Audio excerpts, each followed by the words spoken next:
नमस्कार। आज हम हिंदी शिक्षण बीएड प्रथम वर्ष के अंतर्गत भाषा का महत्व व इसका अध्ययन के बारे में चर्चा करेंगे। भाषा के शिक्षण और उसकी अन्य समस्याओं पर विचार करें।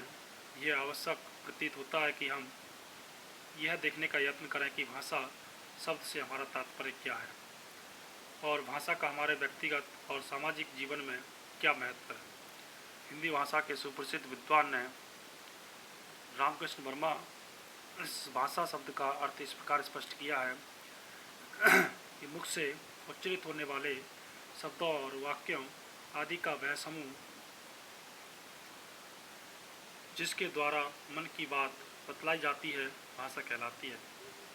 यद्यपि विद्वानों ने भाषा शब्द के इस अर्थ को समान रूप से स्वीकार कर लिया है, फिर भी और अधिक स्पष्टीकरण के लिए यह आवश्यक है कि हम भाषा के भिन्न भिन्न दृष्टिकोणों से विचार करें। सबसे पहले भौतिक दृष्टिकोण। कुछ लोग भाषा पर भौतिक दृष्टि से विचार करते हैं। उनके विचारों के अनुसार भाषा ध्वनियों का समूह मात्र है और यह ध्वनियाँ किसी न किसी अर्थ की प्रतीति उतराती है। यह लोग जीभ, होठ, नाक, गला और अन्य स्वर यंत्रों का अध्ययन करते हैं, क्योंकि किसी भी दो व्यक्तियों के स्वर यंत्र एक जैसे नहीं होते, इसीलिए उनके बोलने की भाषा में कुछ न कुछ अंतर अवश्य रहेगा कि प्रत्येक व्यक्ति का बोलने का ढंग कुछ निराला ही होगा। सामाजिक दृष्टिकोण। समाजशास्त्र के विद्वान भाषा की सामाजिक आदान प्रदान की वस्तु मानते हैं। मनुष्य एक सामाजिक पशु है। वह अकेला नहीं रह सकता, वह एक दूसरे के साथ मिलकर रहना चाहता है। इसीलिए आदान प्रदान में सुविधा की दृष्टि से जाति के सभी सदस्यों ने कुछ चिन्हों को स्वीकार कर लिया है। इन चिन्हों का आधार कुछ ध्वनियाँ हैं जिनका प्रयोग जाति के भिन्न भिन्न समूहों में होता है। कालांतर में इन्हीं ध्वनि चिन्हों ने शब्दों और वाक्यों का रूप धारण कर लिया। सांस्कृतिक दृष्टिकोण। मानव विज्ञानवादियों के अनुसार भाषा एक सांस्कृतिक वस्तु है जिसे हम परंपरा से प्राप्त करते हैं। किसी भी सांस्कृतिक उपलब्धि के समान परंपरा से प्राप्त मातृभाषा अथवा जाति भाषा का संरक्षण करना हम सबका कर्तव्य है। परंतु अन्य सांस्कृतिक उपलब्धियों के समान जैसे जैसे संस्कृति में कुछ हेरफेर होता रहता है, उसी प्रकार भाषा में भी परिवर्तन होते रहते हैं। नई और पुरानी पीढ़ी की भाषा में अनेकों बातों में अंतर रहता है, जैसे उच्चारण, शब्दों की बनावट और शब्द भंडार इत्यादि। नवीन सांस्कृतिक उपलब्धियों के साथ साथ भाषा भी अनेकों रूपों में ग्रहण करती है, जिसका प्रभाव विभिन्न रूप से नई पीढ़ी के लोगों पर पड़ता रहता है। फिर भी यह देखा गया है कि भौगोलिक स्थिति, आयु, व्यवसाय, सामाजिक स्तर आदि बातें भी भाषा पर प्रभाव डालती हैं। पुरुषों और स्त्रियों की भाषा में भी अंतर होता है। इस प्रकार हम देखते हैं कि भाषा कोई स्थिर वस्तु नहीं, अपितु संस्कृति के समान एक गतिशील तत्व है। भाषा एक सांकेतिक साधन है। भाषा को एक सांकेतिक साधन कहा गया है। जब तक भाषा की भिन्न भिन्न ध्वनियों का आविष्कार नहीं हुआ था, तब तक हम अपने विचारों को प्रकट करने के लिए भिन्न भिन्न संकेतों का प्रयोग करते थे, जैसे सिर के ऊपर, नीचे या दाएं बाएं हिलाना और नेत्रों को टेढ़े तिरछे घुमाना।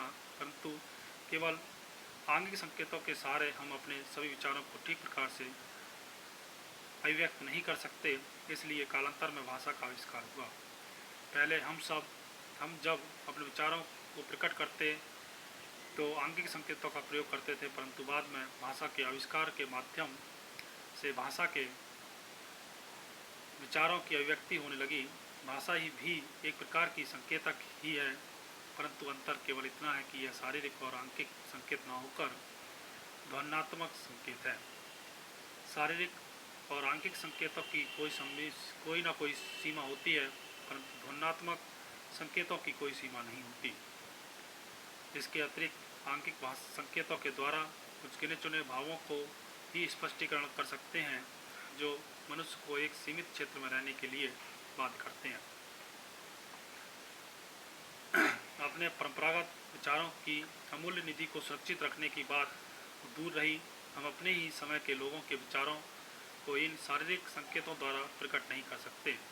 परंतु ध्वन्यात्मक संकेतों में यह क्षमता है कि अनंत काल तक मानव के कोटि कोटि मनोभावों को सुरक्षित रखते हुए एक युग से दूसरे युग तक पहुंचाते रहें।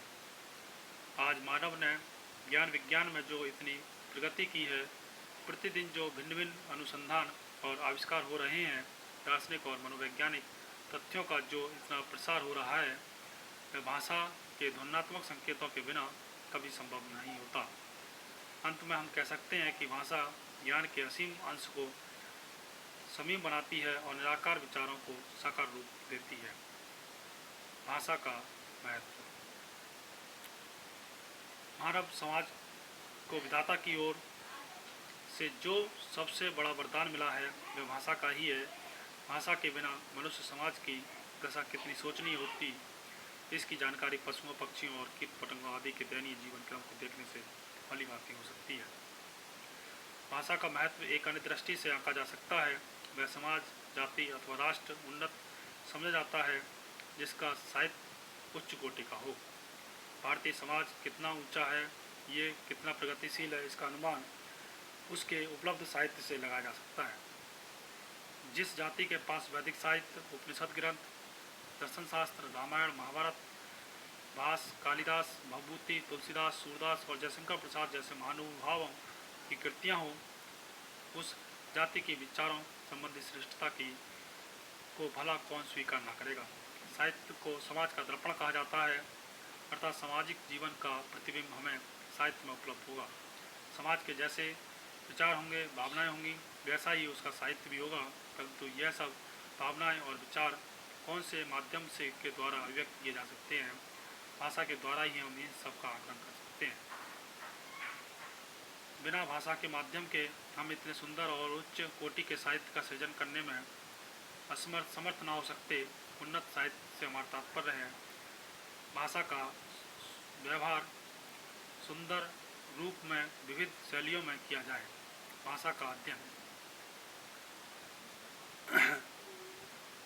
अन्य भाषा यदि बाल्यावस्था में ना सीख ली जाए तो बाद में बड़ी कठिनाई होती है। इसके व्याकरण पर भले ही अधिकार कर लिया जाए, परंतु उसके उच्चारण में विदेशीपन रहेगा ही। भाषा का वैज्ञानिक अध्ययन, ये कार्य भाषा विज्ञानियों का, यद्यपि यह क्षेत्र अभी नया है, परंतु धीरे धीरे इसमें काफ़ी प्रगति हो रही है। किसी भी भाषा को सीखना और किसी भाषा का अध्ययन करना, ये दो भिन्न भिन्न बातें हैं। बालक अनुकरण के द्वारा बोलना सीखता है। वे अपने आसपास के लोगों को बोलते हुए सुनते हैं और स्वयं भी वैसा करने का यत्न करते हैं। जब भी बोलने में कोई गलती करते हैं, उनका सुधार कर दिया जाता है। तो ये था भाषा का महत्व और भाषा का अध्ययन। धन्यवाद।